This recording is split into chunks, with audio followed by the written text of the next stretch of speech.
Hoje eu queria conversar um pouquinho com você. Nós estamos nas celebrações de quarta-feira, direcionando a nossa atenção a orar por nossos amigos e familiares que ainda não conhecem a Jesus. Entendemos a importância da oração. Nós temos aqui de maneira reiterada, reafirmando o nosso compromisso com uma vida poderosa de oração, para que essa igreja avance, para que essa igreja cumpra o propósito que Deus tem para ela e para a sua vida. Nós precisamos nos empenhar ainda mais na nossa prática de oração. A oração não se trata para nós um último recurso para aqueles que já tentaram tudo na vida. A oração é a nossa primeira instância de batalha. A oração é a batalha espiritual, articulando aquilo que é poderoso, aquilo que é invisível, mas que é real. Querido, nem toda a realidade se define por aquilo que você vê. Você sabia disso? Eu arrisco dizer para você que as coisas mais importantes da nossa vida são invisíveis, porque você pode viver sem um iPhone 13, você pode viver sem o carro do ano, você pode viver sem uma casa própria, mas é muito difícil que você viva sem amor. É muito difícil que você viva uma vida saudável sem o perdão da sua família, sem o perdão das pessoas que lhes são queridas. Tudo que é mais importante para a saúde do ser humano é imaterial, não se pega, não é tangível, não é visível. Então nós também precisamos articular com as armas corretas, se nós queremos de fato ver a nossa casa, nossos amigos e familiares alcançados por essa tão grandiosa graça. 2 Crônicas 7,14 talvez seja um dos textos que eu mais aprecio sobre a oração. Eu queria falar um pouquinho hoje sobre o tema: não minimize a importância da oração. Não minimize a importância da oração. Pastor, mas por que o senhor vai pregar sobre esse assunto hoje? Eu vou continuar pregando, irmãos. Até o dia que nós chegarmos aqui, tivemos que fazer fila de espera para entrar no culto de oração. Eu vou continuar insistindo com essa palavra até o dia que a gente tiver que fazer rodízio para que as pessoas participem desse culto aqui, porque para mim esse culto aqui é a chave que vai desatar o avivamento que você espera para a sua casa e que eu espero para essa cidade, para o Brasil. Não vai acontecer nas reuniões de celebração de domingo, não, vai acontecer aqui, irmãos. É nesse ambiente, quando os joelhos se dobram e pessoas se quebrantam aos pés do Senhor, o potencial de mudança está concentrado nesse lugar.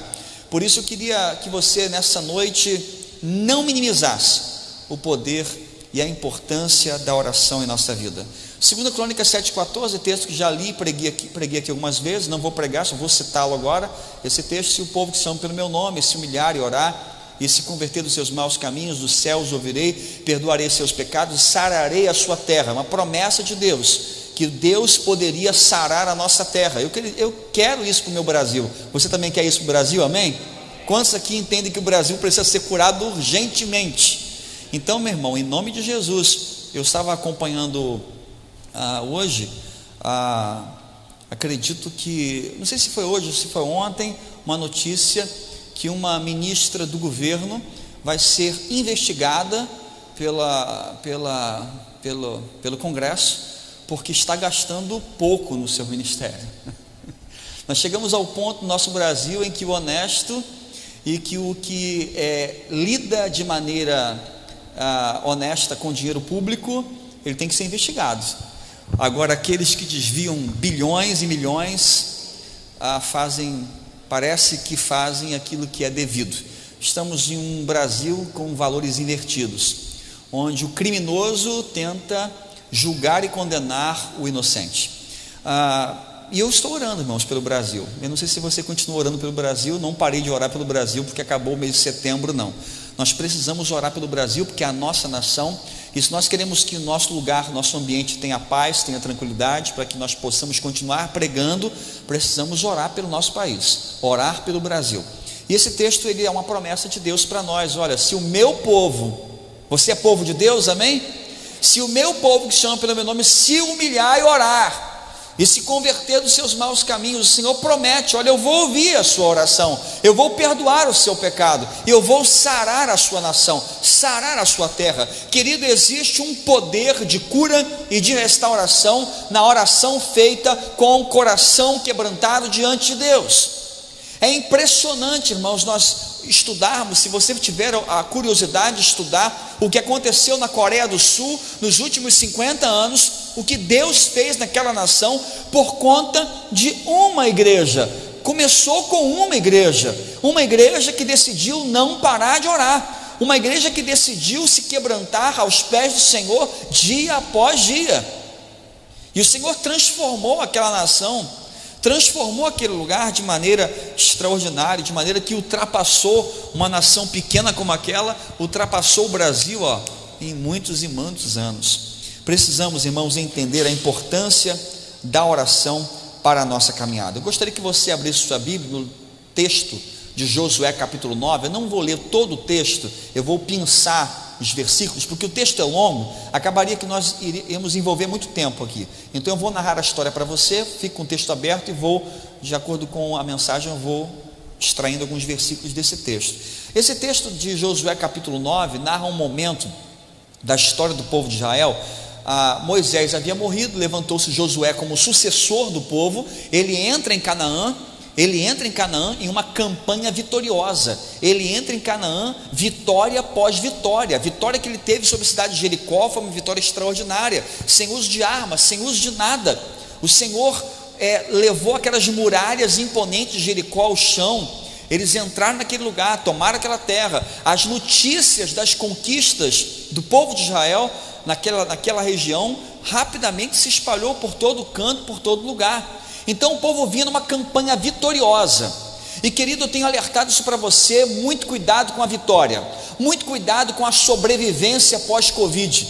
Muita gente diz, eu sobrevivi, nada mais me abala, e vive a sua vida de maneira orgulhosa, sem se quebrantar aos pés de Deus, e muito menos sem buscar entender o porquê, qual é o propósito que Deus poupou a sua vida e não poupou a de outros 600 mil.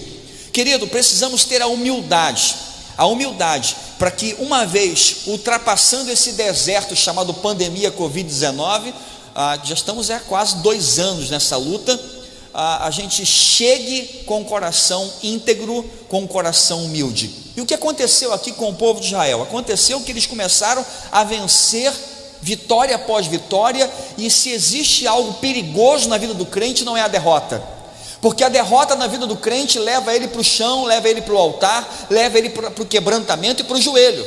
Agora, o problema na vida do crente é a vitória, irmãos. Quando Deus responde a oração, quando o milagre acontece, quando a porta se abre, e muito facilmente nós nos esquecemos de Deus, nos esquecemos da promessa de Deus, nos esquecemos daquilo que Deus fez na nossa caminhada.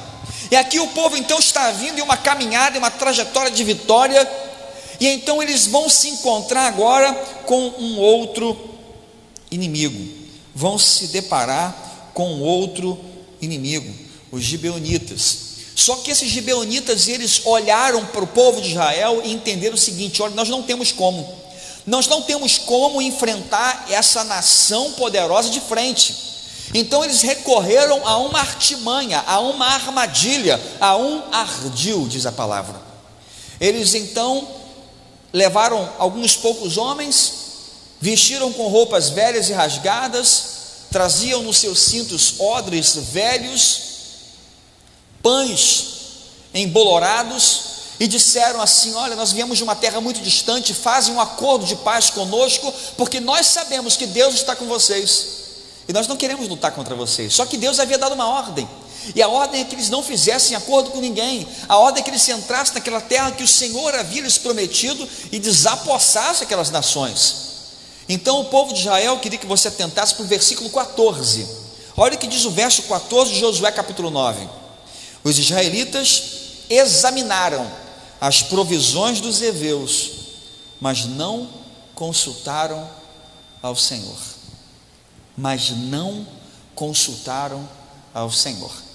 Eles se preocuparam, olharam e viram e se impressionaram com aquilo que viram, e esqueceram de um simples detalhe: a oração. E é aqui que eu quero entrar com você. O que acontece quando nós minimizamos a importância da oração? O que vai acontecer na sua vida quando você desprezar a potência que é a oração na vida do crente. E deixa eu corrigir essa frase: o que é a potência da oração na vida de qualquer pessoa, porque o Deus a quem nós servimos, irmãos, não ouve a oração do crente não, tá? Ouve a oração de um filho com o coração quebrantado. Amém? Porque o filho pródigo estava na lama, o filho pródigo estava na sarjeta, e ele clamou a Deus e Deus ouviu a sua oração. Então eu acredito que a pessoa, na pior circunstância que ela possa estar, se ela clamar a Deus, Deus a ouvirá, onde ela estiver. Você acredita nisso? Então Deus ouve a oração. Ah, pastor, não, Deus só ouve a oração dos evangélicos. Não, você está enganado, irmão. Deus ouve a oração daquele que tem coração quebrantado. Então é capaz de você, evangélico com coração arrogante, Deus não ouvir a sua oração, e ouvir a oração do outro que está lá fora com o coraçãozinho quebrantado. Ele queria estar aqui dentro, mas não consegue ainda. Então precisamos estar atentos a isso, ó. Deus não se impressiona com a sua religiosidade, nem com a minha, tá bom? Olha, eles examinaram as provisões, viram que eles tinham roupas velhas, os seus odres eram gastos, o pão estava cheio de bolor. Eles concluíram, eles olharam para aquilo e fizeram um juízo de valor, uma conclusão, e esqueceram-se de orar. Irmãos, não se esqueça da oração. Você acredita no poder da oração? Quem acredita nisso, amém? Não se esqueça de buscar a Deus em oração.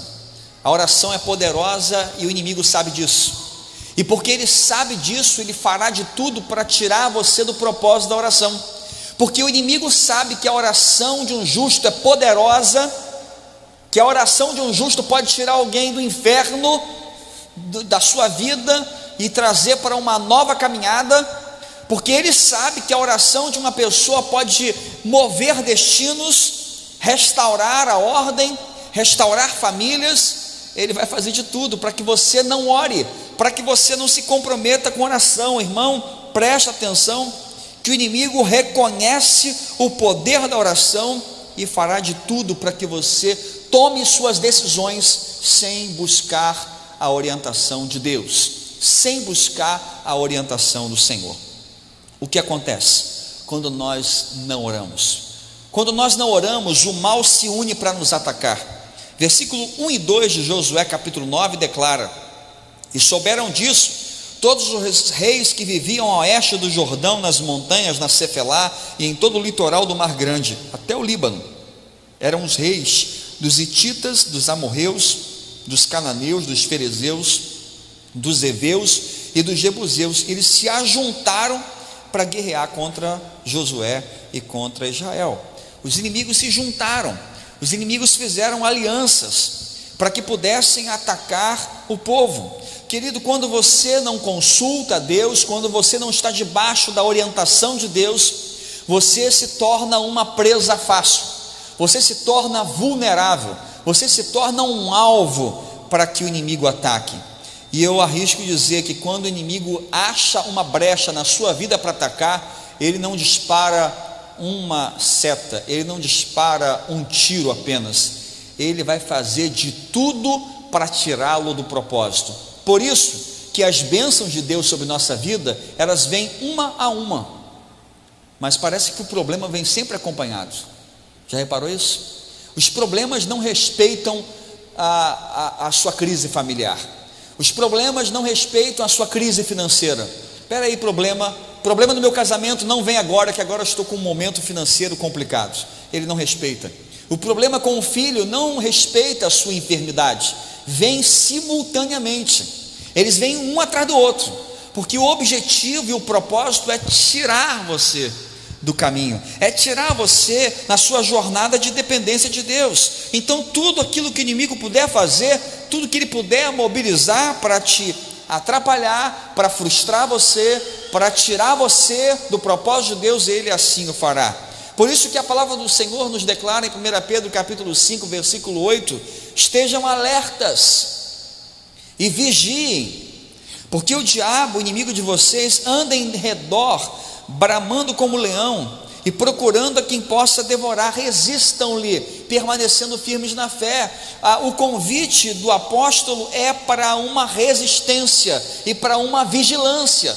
Precisamos estar constantemente vigilantes. Vigilante com o que, pastor? Com a nossa vida de oração, irmãos. Porque se você não programar a oração, você vai ter tempo para rolar feed do Instagram, para ver mensagem engraçadinha no YouTube, mas você não terá tempo para aquele que pode mudar o seu dia, abençoar a sua semana. Eu pergunto para você, hoje é quarta-feira, você já separou algum tempinho para orar essa semana? Você já separou algum tempinho para procurar algo da parte de Deus essa semana? Irmãos, eu tenho dado a dica para vocês aqui, e vamos pegando, vamos usando essas ferramentas que nós somos tão dependentes. Já disse aqui na semana passada, que o brasileiro hoje está no topo, né? É o number one, é o número 1 no consumo de internet no planeta. Estamos hoje conectados 7 horas por dia, é o tempo médio de um brasileiro. Um japonês, por exemplo, fica 4 horas, isso porque aumentou o seu consumo de internet durante a pandemia. Nós ficamos 7 horas, nós damos um expediente na internet. A grande questão é fazendo o quê? Recebendo o quê? Se alimentando do quê? Gente, tem tanta coisa boa na internet, sabia disso? Tanta coisa boa, tanta palavra abençoada. Se você procurar, você vai achar. Ah, pastor, tem dificuldade de me concentrar na minha oração. Então comece, né? Ouça uma palavra abençoada lá na minha... Procura um pregador que você goste, né?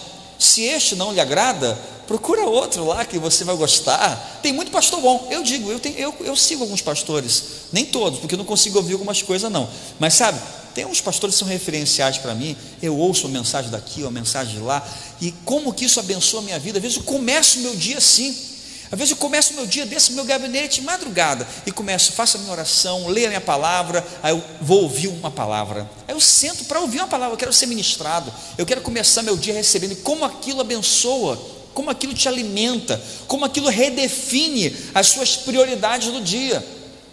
Então tenha vigilância. Você está me entendendo? Vigiar não é você achar que eu vou vigiar para ver se o diabo aparece com um chifre e um tridente aqui na minha janela. Não é isso não, gente. É você ter o entendimento que você precisa guarnecer a sua casa, proteger a sua casa através de uma vida poderosa de oração. Quando você não ora, o inimigo também vai promover o engano. Quando você não ora e você não recebe o direcionamento de Deus para a sua vida, ele vai promover o engano na sua vida. Josué capítulo 9, versículo 3 a 5.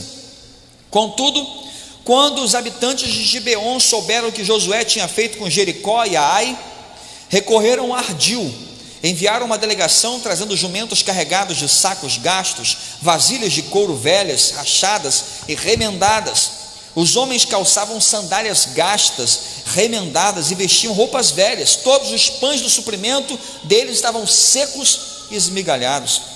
A ameaça aqui nesse texto veio personificada através de uma armadilha, de um ardil utilizado pelos gibeonitas.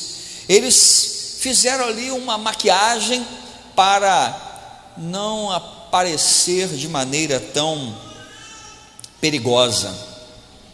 Eles se mostraram fracos.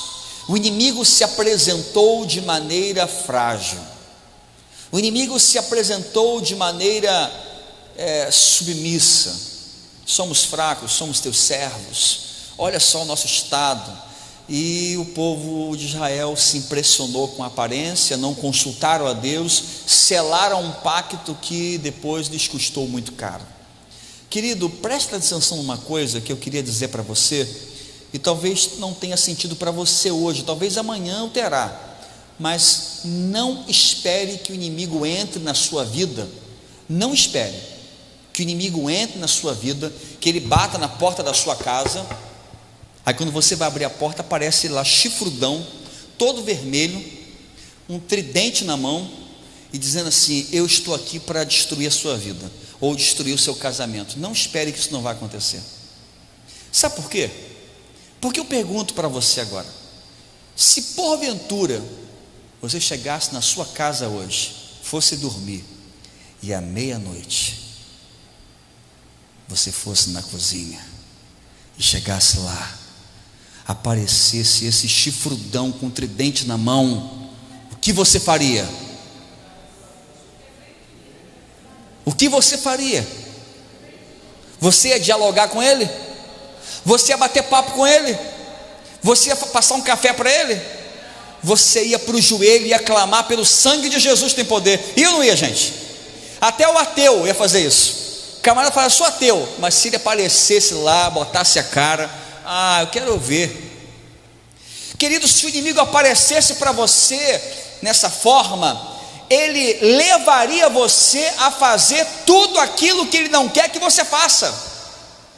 Se o inimigo aparecesse para você assim, você ia para o joelho, você ia orar, você ia clamar a Deus, você ia fazer ali um momento e ele ia embora, porque ele é vencido com o poder da oração. Então, irmão, ele não usa esse recurso, ele vem de maneira frágil, ele vem através de algo que você olha e pensa assim, nossa, isso aqui não é um perigo para mim, isso aqui eu posso muito bem controlar, pastor, isso aqui eu posso muito bem dominar. Não é arriscado para a minha vida eu me envolver nesse relacionamento, não é arriscado, pastor, para mim lidar com esse dinheiro, não é arriscado para mim lidar com essa situação na família, não, tranquilo, aqui não é nada grave, eu consigo manipular, consigo resolver. Essa é a estratégia que Satanás usa até hoje para derrubar muita gente. Ele não vem na sua forma horrenda, ele se apresenta através de uma proposta tentadora.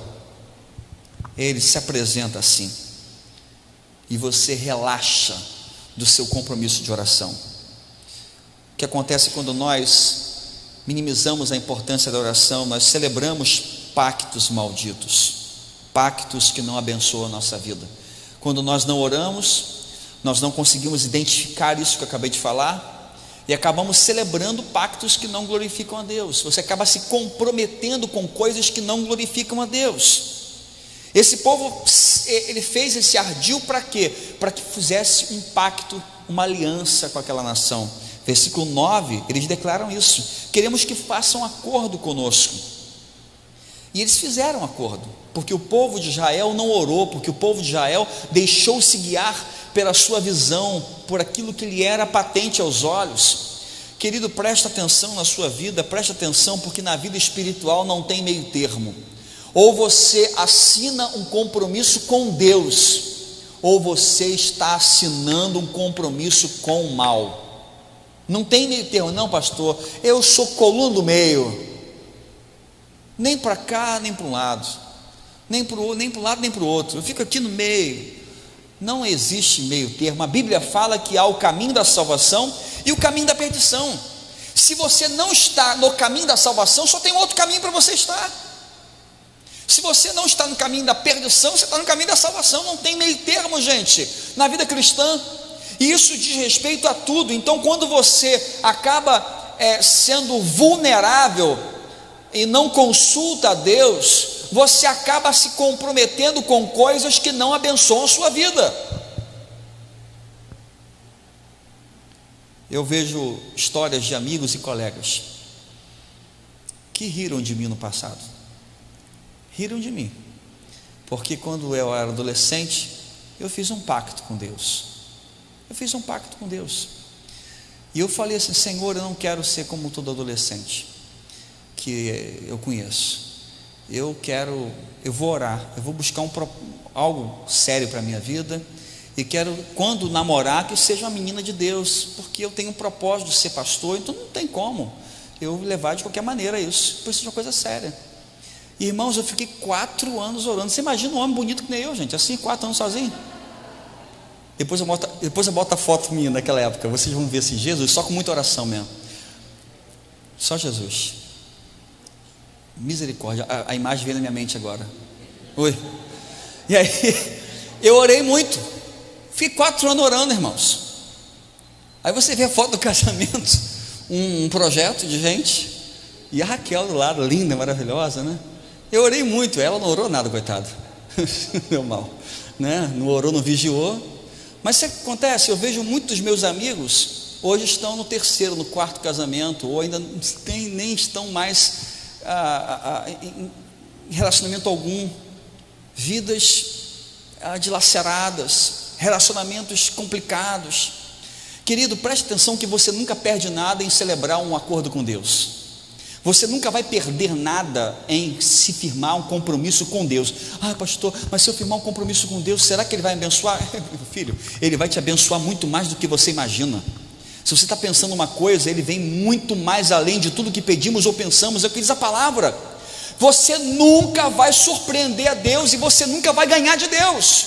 Ele sempre vai superar muito mais além. Então preste atenção que quando você não firma um compromisso com Deus, e hoje, irmãos, nós vivemos um tempo muito complicado em relação à igreja, porque as pessoas não querem firmar compromisso com a igreja hoje em dia, não querem. Eu sou de uma geração que as pessoas nasciam, cresciam e morriam dentro da mesma igreja, e eu digo para os senhores aqui, se Deus não tivesse me levantado como pastor para plantar igrejas, eu estaria hoje até na minha igreja do coração, que é a primeira igreja Batista Araruama, é a minha igreja onde eu saí, é onde eu cresci, é onde eu me batizei, é onde fui para o seminário, onde me casei. E, irmãos, nós somos uma geração, hoje em dia, que as pessoas não querem ter compromisso com nada, com igreja, nem se fale. O pastor, a primeira palavra que o pastor trouxer, que desagradar, que for na contramão, um puxão de orelha mais forte, pronto, não gostei dessa palavra, vou procurar uma igreja melhor, uma palavra que o pastor tem uma palavra aí mais açucarada, porque está difícil. Essa igreja é só desafio, é morador de rua, é abençoar criança, abençoar isso, aquilo, outro. Ah, não, eu quero uma igreja para que eu seja abençoado. E acontece, gente, tá? E acontece. Eu já recebi uma crítica aqui na igreja, alguns anos atrás, de uma pessoa dizendo para mim que precisávamos parar, porque a igreja estava enchendo de gente que não presta. Cheio de gente que não presta, é morador de rua, é prostituta, é ladrão, é bandido, é sem vergonha, é vascaíno, todo mundo junto que chega na igreja, e a gente vai repreendendo, e vai curando a pessoa se converte, presta atenção que a pessoa se converte, aí ela é lavada no sangue de Jesus, se é que você me entende, e aí ela mudou a sua vida. Irmãos, mas a igreja é para isso, irmãos, você entende? Eu entendo que a igreja é para isso. A igreja é um hospital que recebe a pessoa do jeito que ela está. Ela vem quebrada, machucada, arrebentada, quase morta, mas sai curada em nome de Jesus, sai melhor. O ideal é que ela entre assim, saia melhor. Então, irmãos, igreja é para isso sim. Então, muito cuidado com essa onda que nós vivemos hoje de descompromisso. Para você que está chegando aqui, alerta de spoiler para você aqui. Olha, aqui é uma igreja que tem que assumir compromisso, tá bom? Ah, pastor, mas já frequenta aqui há 3 anos, há 4 anos, você pediu para ser membro da igreja? Você foi batizado nas águas? Você foi aceito para a aclamação da igreja? Não, então você não é membro da igreja, me perdoe, porque em nossa igreja tem que assumir compromisso, tem que assinar responsabilidade, porque somos uma igreja de compromisso, porque o nosso Deus é um Deus de compromisso, irmão. Com Deus não se brinca, não é isso? Não se pode brincar com Deus, então, por favor. O que acontece quando nós minimizamos a importância da oração? Nós criamos uma falsa ideia de superioridade. Foi isso que aconteceu com o povo de Israel, gente. Eles olharam para as provisões dos heveus, olharam para as roupas daqueles gibeonitas, olharam para as suas vestes, suas sandálias gastas, suas roupas velhas, e pensaram assim: esse povo não tem chance contra a gente, nós somos muito melhores do que eles, nós somos mais poderosos, nós podemos dar uma surra nesse povo e eliminá-los da terra. Irmãos, a pior coisa que existe para um crente é uma falsa ideia de superioridade.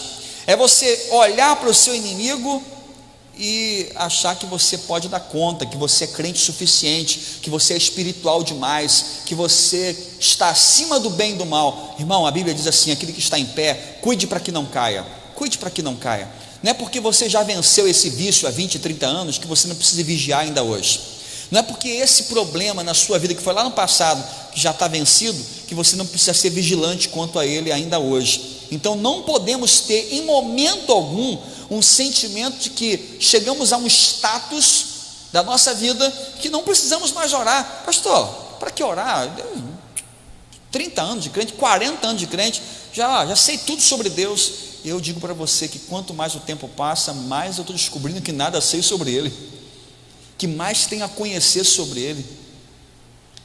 Não permita que a vaidade entre em seu coração, não permita que o orgulho cegue você.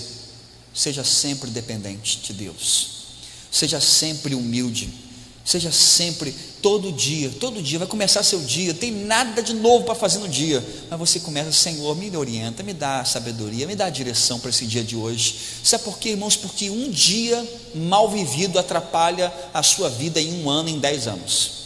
Às vezes uma palavra mal dada, não é, gente? Uma palavra mal dada que você deu de cabeça quente para uma pessoa, para um familiar, para um amigo, para uma esposa, para um esposo, levam-se 10, 20, 30 anos para curar aquela ferida. Então muita atenção, porque se edifica um prédio em 2 ou 3 anos, mas para colocá-lo no chão leva segundos. Muita atenção com isso. Já estou aqui imponente, estou bem.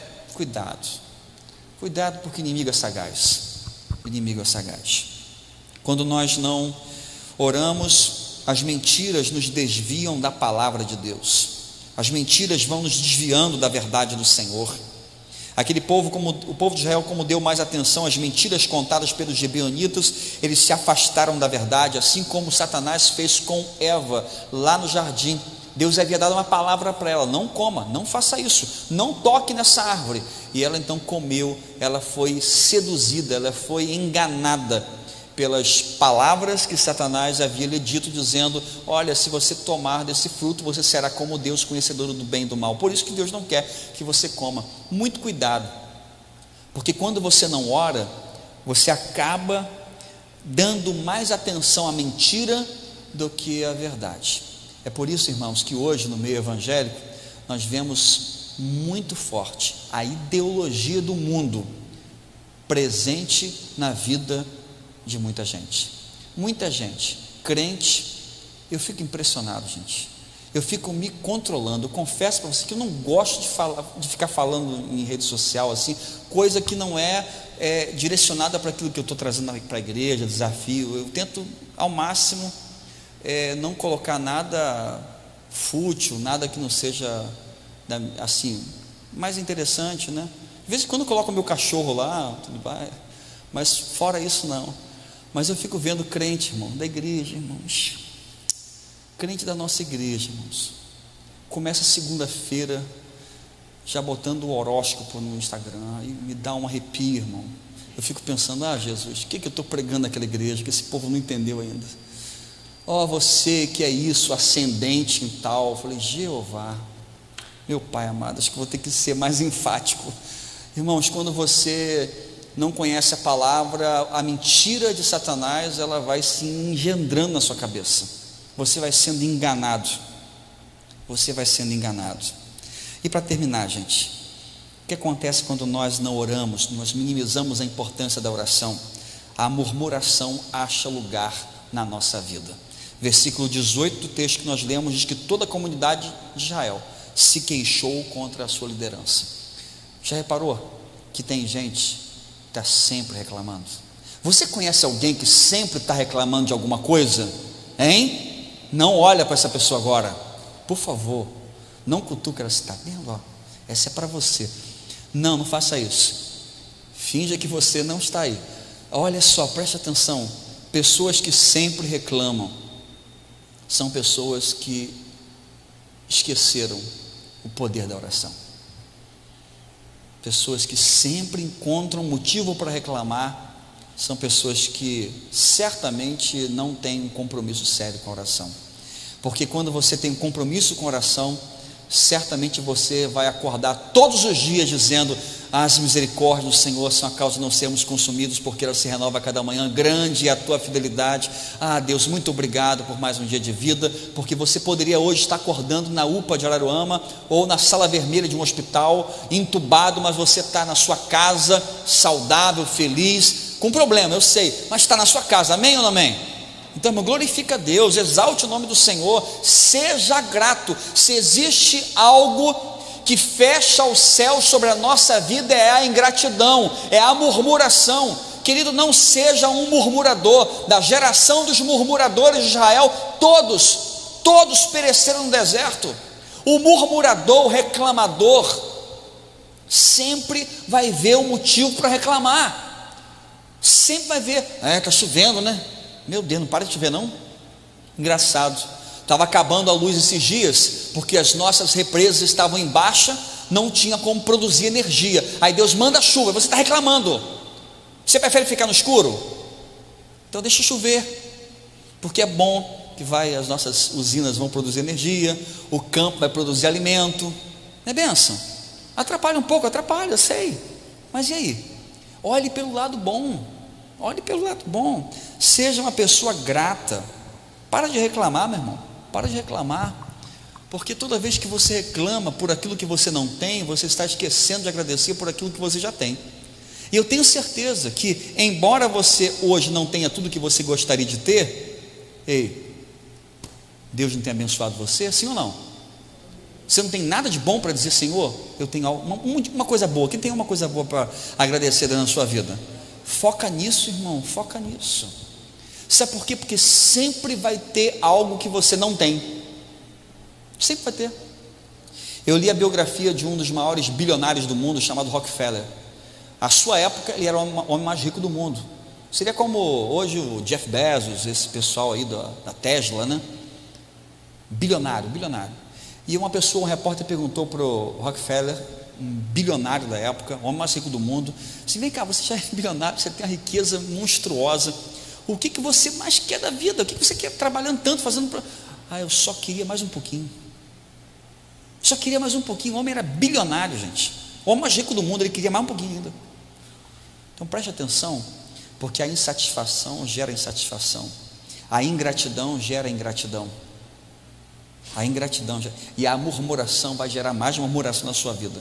Então mude o disco, comece o seu dia agradecendo, comece o seu dia louvando a Deus. Agradeça por tudo.